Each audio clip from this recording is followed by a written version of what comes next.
Hi, happy little readers! Welcome back to our channel. Today, we'll be reading a book called The Butter Battle Book by Dr. Seuss.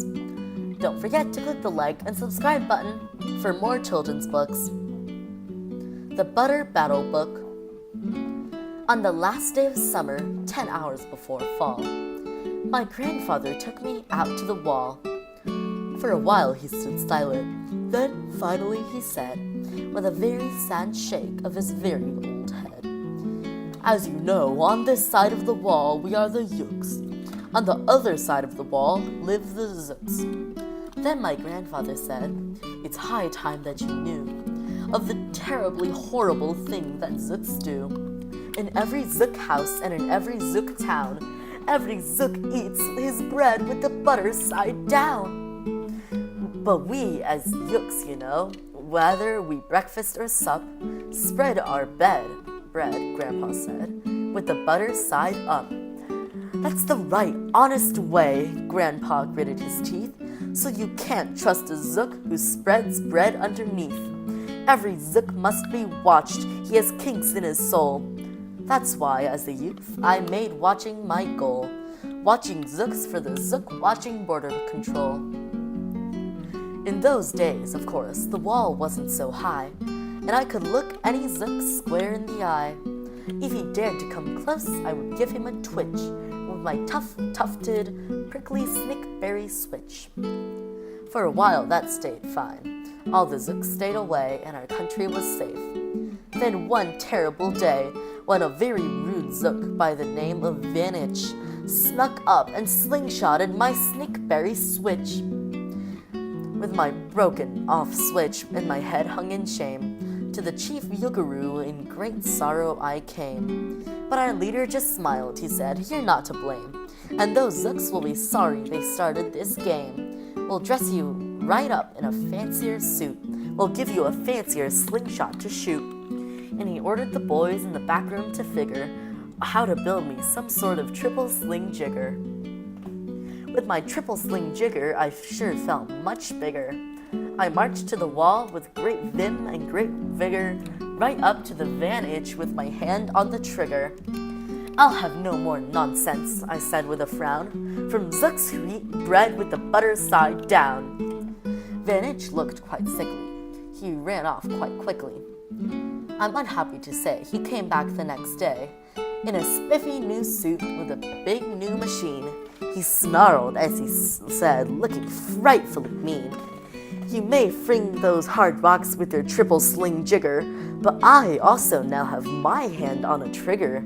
My wonderful weapon, the jigger rock snatch 'em.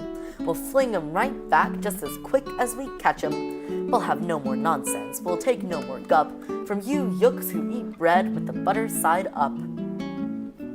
"I have failed, sir," I sobbed as I made my report to the chief Yoogaroo in the headquarters fort.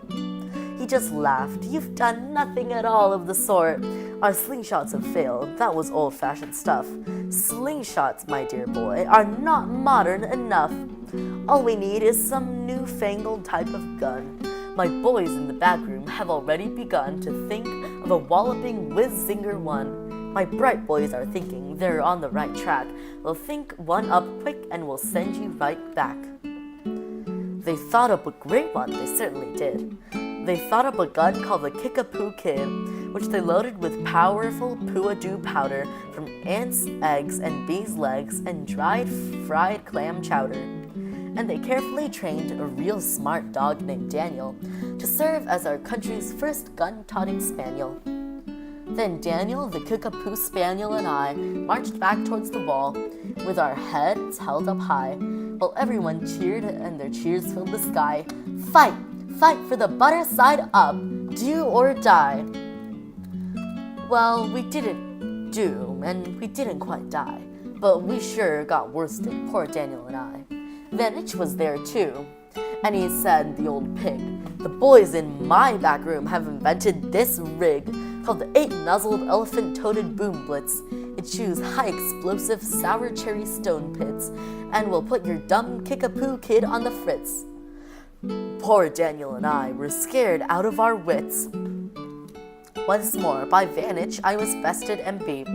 Once again, I limped home from the wall in defeat. I dragged and I sagged, and my spirits were low, as I thought they could ever go, when I heard a boom-ba and a diddle-dee-dill, and our butter-up band marched up over the hill. The chief yuckaroo had sent them to meet me, along with the right-side-up song girls to greet me. They sang, "Oh, be faithful, believe in thy butter," and they lifted my spirits right out of the gutter. "My boy," smiled the chief yuckaroo, "we've just voted to make you a general. You've been promoted. Your pretty new uniform's ready. Get in it, the big war is coming. You're going to begin it. And what's more, this time you are certain to win it. My boys in the back room have finally found out how. Just wait till you see what they've puttered up now. In their great new machine, you'll fly over that wall and clobber those buttered-down zooks one and all." Those boys in the back room sure know how to putter. They made me a thing called the utterly splutter, and I jumped aboard with my heart all aflutter and steered toward the land of the upside-down butter. This machine was so modern, so frightfully new. No one knew quite exactly just what it would do, but it had several faucets that sprinkled blue goo, which somehow would sprinkle the zooks as I flew, and gum up the upside-down butter they chew. I was racing pell-mell when I heard a voice yell, "If you sprinkle us zooks, you'll get sprinkled as well." Vantage had a sputter just like mine, and he yelled, "My blue gooer is working just fine, and I'm here to say that if yooks can goo zooks, you better forget it, 'cause zooks can goo yooks." I flew right back home, and you may have guessed I was downright despondent, disturbed, and depressed. And I saw just as soon as I stepped back on land, and so were all the girls of the butter-up band. The chief drum, Margarette, Miss Yuki, and Sue said, "That was a pretty sour flight that you flew, and the chief yuckaroo has been looking for you." I raced to his office. The place was a sight. "Have no fear," said the chief. "Everything is all right. My bright backroom boys have been brighter than bright.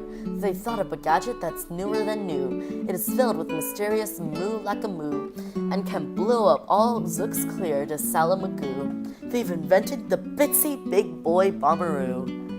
You just run to the wall like a nice little man. Drop this bomb on the zooks as fast as you can. I've ordered all yooks to stay underground while the Bitsy Big Boy Boomeroo's around." As I raced for that wall with the bomb in my hand, I noticed that every last yook in the land was obeying our chief yuckaroo's grim command.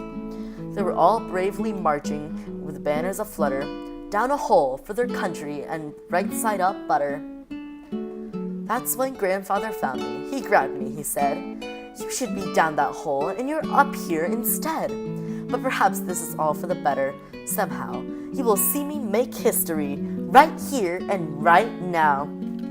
Grandpa leapt up that wall with a lopulous leap, and he cleared his hoarse throat with a populous beep. He screamed, "Here's the end of that terrible town full of zooks who eat bread with butter side down." And at that very instant we heard a clup of feet on the wall, and old Vantage clumped up. The boys in his back room had made him one too. In his fist was another big boy bomberoo.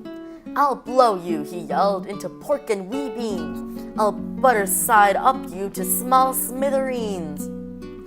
"Grandpa," I shouted, "be careful, oh gee. Who's going to drop him? Will you or will he?" "Be patient," said Grandpa. "We'll see. We will see." The end. Don't forget to click the like and subscribe button for more children's books.